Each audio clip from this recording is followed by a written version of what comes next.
Blood, warm, metallic, dripping down my cheek. The plate had shattered against my face, porcelain shards glistening like tiny knives across the table. I didn't scream, I didn't cry, but they laughed. My mother's laugh was sharp, cruel, a sound I'll never forget. "Worthless things don't deserve families," she said, pushing the broken pieces toward me as if I was supposed to clean them up with my bare hands. And then my father, sitting in his chair, heavy with judgment. "Even trash has more worth than you."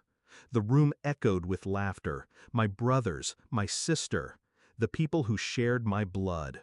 That was the night I stopped being their child. That was the night I became something else. It hadn't always been this way. Once I thought family meant protection, love, safety. I remembered being 7, clutching my mother's hand, trusting her warmth as we crossed the street. I remembered Dad lifting me onto his shoulders, calling me his shadow. But those were illusions. Little fragments they dangled before me only to rip them away. By the time I was old enough to fight back, they'd already trained me to accept cruelty as normal. I was the scapegoat, the punching bag, the reminder of everything they despised. And that night at dinner, the plate, the laughter, the blood, it was my breaking point. I wiped my face clean. I looked at all of them. I didn't say a word. But inside, I promised myself, "You will crawl before me." The shift was quiet, invisible. I didn't argue anymore. I didn't rise to their bait. They thought they had broken me, but I was sharpening myself in silence. I worked. I studied. I left that house the moment I legally could, alone, empty, but focused. While they mocked me as a failure, I built skills they didn't understand: law, finance, systems, the levers of power that controlled their comfortable little lives. I tracked their debts, their habits, their weaknesses. Dad's drinking, Mom's gambling, my brother's shady business dealings, my sister's reliance on her husband's money. Each flaw, each indulgence was a loose thread. All I had to do was pull. And I pulled patiently. 5 years later, they didn't laugh when they saw me again. They barged into my home like they still owned me. The same arrogance, the same venom. "You don't have a family," Mom hissed, her voice still sharp, still cutting. "We'll take the house. You owe us that much." Dad smirked. "Even trash can't hide forever." I didn't argue. I didn't shout. I simply excused myself. Walked into the kitchen, dialed 3 digits, 911. "What's your emergency?" "My family has broken into my home. They're threatening me." My voice was calm, controlled, the kind of voice officers trust.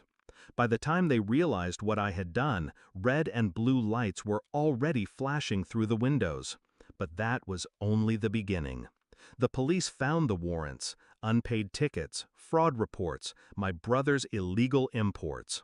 I had made sure every string was pulled at the right time, every file delivered to the right desk. Their crimes weren't my lies, they were their truths, exposed under a spotlight I had angled perfectly. One by one, they were taken apart. Dad lost his business when the IRS froze his accounts. Mom's gambling debts surfaced in court, stripping her of her precious reputation. My brother's company collapsed under federal investigation. My sister's husband left her when her dirty secrets came to light. None of it was illegal on my part. I hadn't lifted a single fraudulent finger. All I did was hold up a mirror and let the world see what they really were. And yet, it wasn't enough. I needed them to feel it, to understand. So when I walked into the visitation room at the county jail where Dad sat in orange, shackled at the wrists, I leaned across the table. "You remember dinner?" I whispered. The smirk drained from his face. His eyes darted, searching for an escape that didn't exist. "Trash," I said slowly, savoring the word, "has more worth than you." I watched him flinch, and in that moment, I knew he remembered everything. Justice isn't loud. It doesn't always roar or scream. Sometimes it's quiet, precise, surgical. The sound of a pen signing a warrant, the click of a handcuff, the silence in a courtroom as truth is laid bare. They wanted me to crawl. Instead, they crawl now. In cells, in debt, in disgrace. And me, I stand. Not broken, not worthless, but sharpened. When I close my eyes, I still feel the blood running down my cheek from that night. But I don't feel pain anymore. I feel power. They thought laughter would destroy me, but it only forged me. I was their shadow once. Now I am their reckoning.